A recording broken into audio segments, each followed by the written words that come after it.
Thanks for the reminder. Okay, so going on from the completion of the Talmud Bavli by Rav Ashi. Right, so having completed the Talmud Bavli and sort of codified some of these decisions and these discussions that had taken place, like we talked about, so now we have a central authoritative text. Even though we have these different, communities that exist around the world, at least, they had this centralized work that they could go off of, and this is the fact that in the Gemara itself is a documentation of different cases.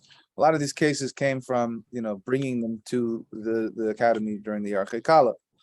So, and we talked about these people that would, rise to, some kind of like young prodigies would rise up and clearly have a taking to learning, that they were able to sort of help lead these communities. So this is where you start to see, even though there's no Sanhedrin, there's actually kind of a good thing that there's now this the decentralization of a power, yet there's still a foundation to work off of. So nobody can veer too much. And that's where we talked about how in one place they might have a certain decree, a gezerah, that doesn't apply elsewhere.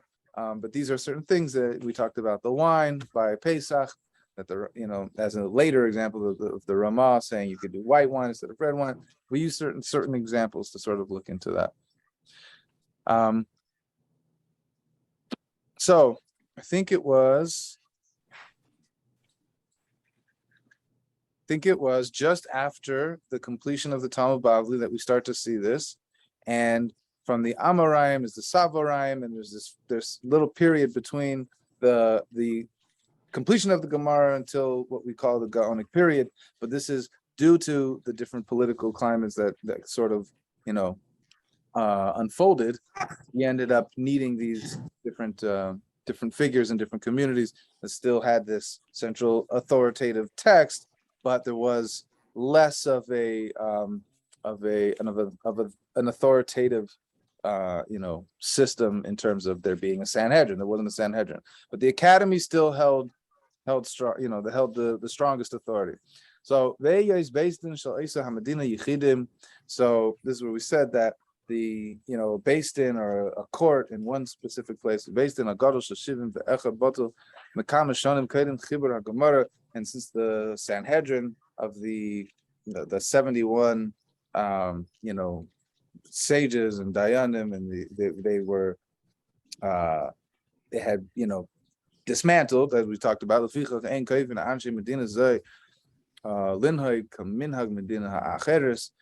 the obviously the community of one, based in a bit, or that had one particular based in, they would declare a law, or wouldn't apply to another one.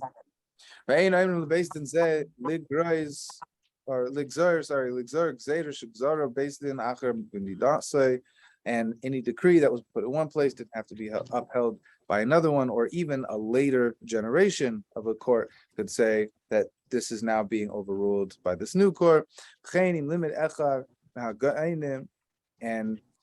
these these people were considered gaonim, these geniuses, based in acher sha'amad.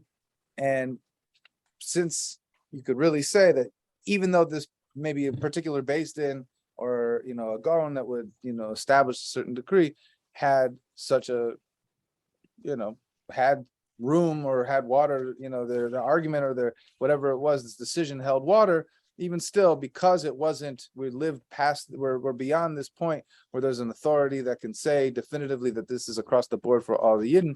Since this ended with the completion of the Talmud Bavli, you had one based in could decide something that was accepted and was supposed to be upheld. Another based in could come later and say, now this is how we do.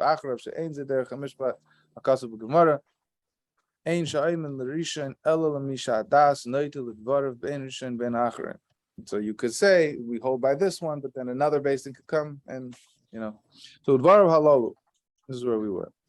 Udvarim Halalu, and because all of this was the case, that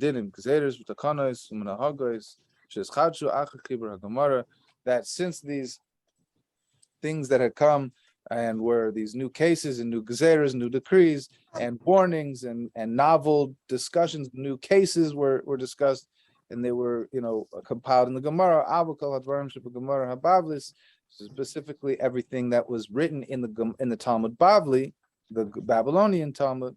We have to say that this is the text that everybody has to go off. Yes, you can veer here in terms of a specific, something that's specific to the community, but as it pertains to an authoritative text, Talmud Bavli has to be the main text. We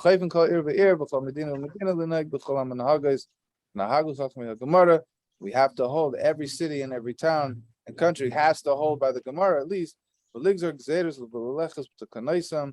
of its decrees and all of its warnings and things like that. And that this is ultimately the authority.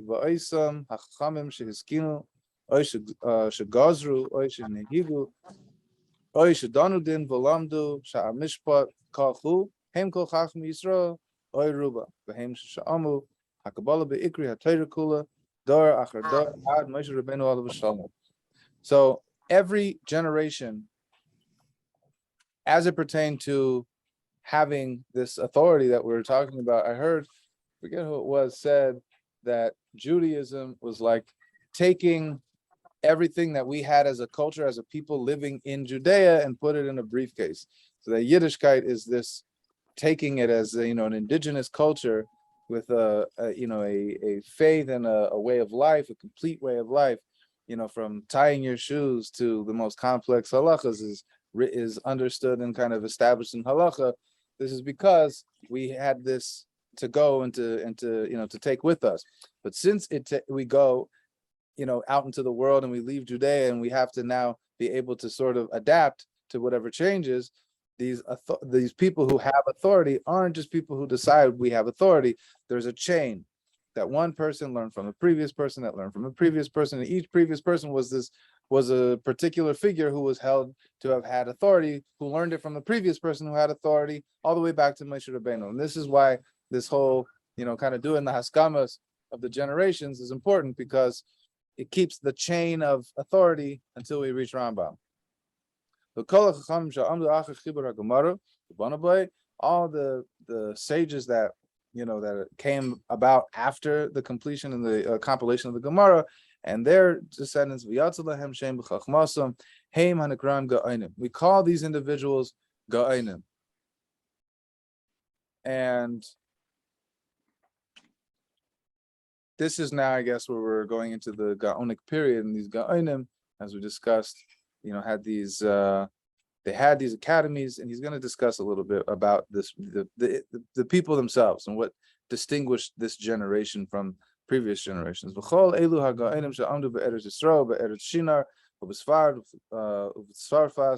talked about this last week, actually. I must have read this, that they lived in Shinar, which is Iraq, and Spain and France, and they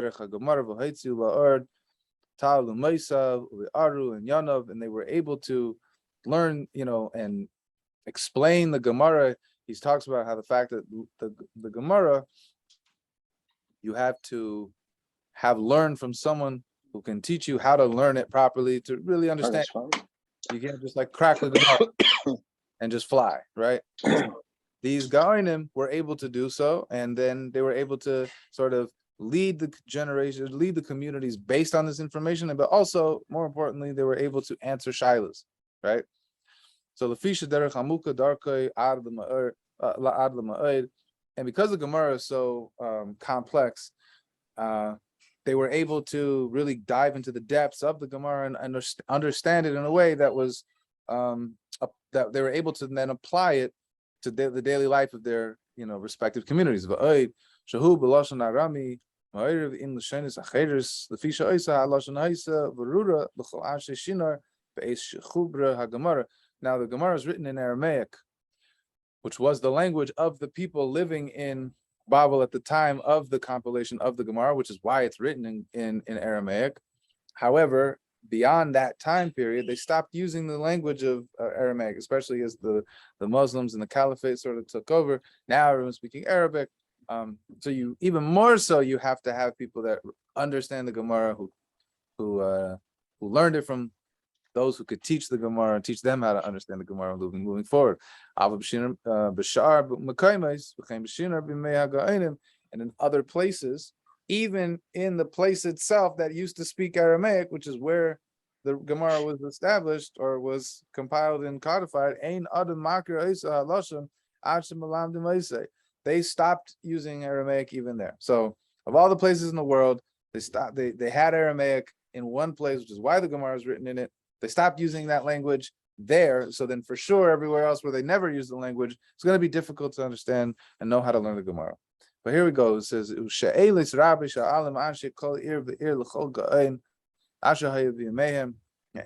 all of these people had questions. And so they would ask questions and they would send them to the Gaonim. They'd be able to answer them based on the Gemara. They would be able to understand the halachos. And since, Baruch Hashem, a lot of Gemaras have these different cases, and they were able to sort of apply their understanding and give tshuva and give answers and make decisions for these communities. V'heim shivim lahem kafi chachmasim v'oisim hashay alim mekabsim hatshuvos v'oisim mehem svarim lahavim mehem. And then they even compiled svarim. Like even now, you get you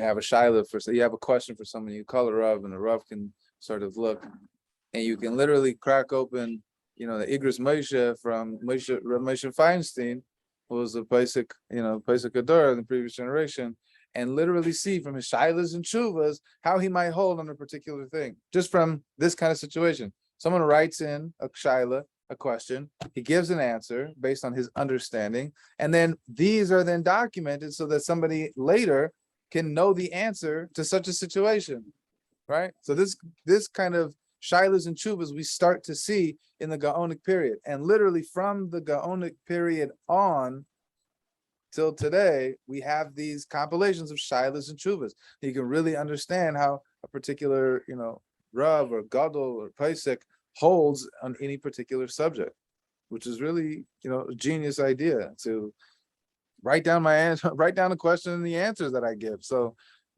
previous generations, Baruch Hashem, now we have what they said. So, and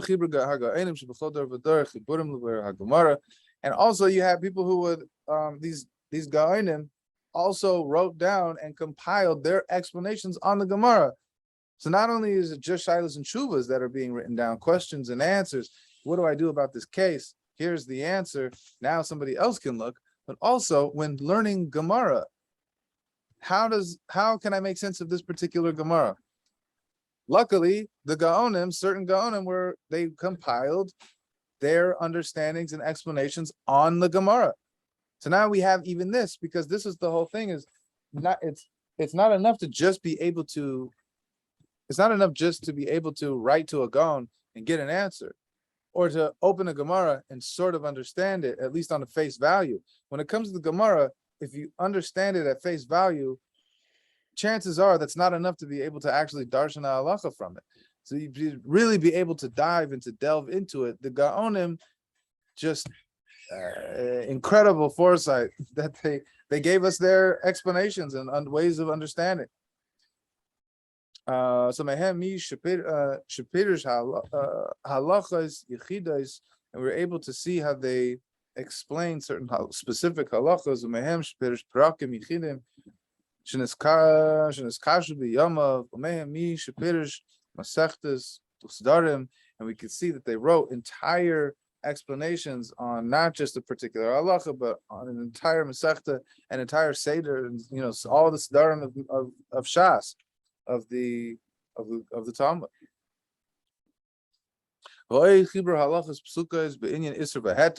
And they also gave us their opinions or how they held on what would be considered kosher, kosher and not kosher, potter, liable or exempt. B'dvarim sha'ashad tzrichim lahem. And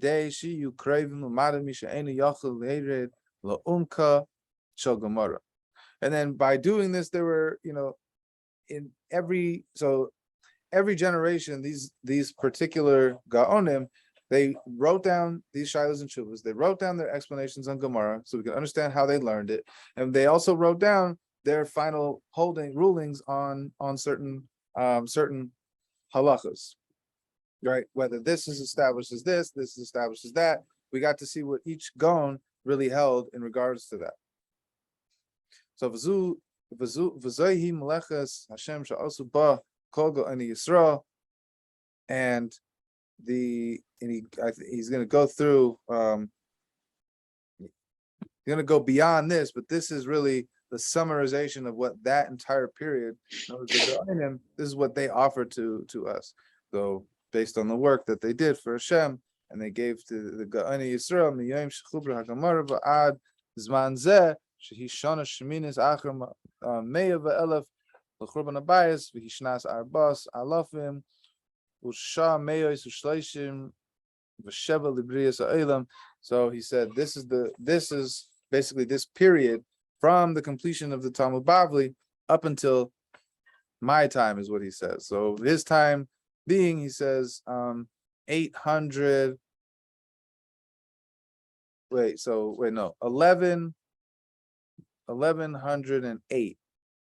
from the year of the destruction of the temple, which is 4,23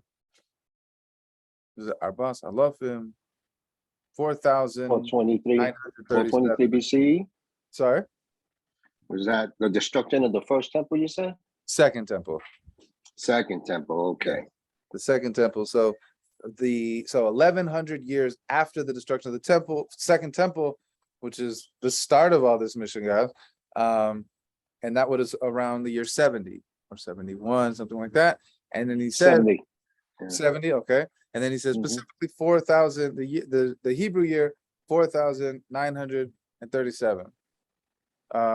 So in next week, I'm going to talk about, this is really probably one of the last significant historical things, but why everything shifted from the Gaonic period until his time, right? He goes and he talks about everything that the Gaonim, gave to the Jewish people until my time, he says. And that's why we call him the Rishonim. He was one of the most powerful earlier Rishonim, and he recognizes this change in sort of the dynamic and this new generation, as he sort of described the Tanaim, the Amarayim, the Savarayim, the Gaonim, and now he recognizes that there's a new age. So next week I'm going to talk about sort of what caused, as sad as it is, but as hopeful as it is, it's a lot of things that went on that sort of changed the trajectory of Judaism and rabbinic Judaism altogether, in terms of scholarship, in terms of communal growth, and sort of which led to where we are today. So appreciate everybody jumping on. Looking forward to sort of rounding out, now that we're getting to Rambam himself, going into why this work existed, why he did this, what the endeavor was for, what he plans to do, and we can go weiter and get into the meat. Appreciate everybody. Shkoyak, thank you. Shavua Tov, absolutely. Thank you. Shalom, shalom. Shalom, shalom. Shalom.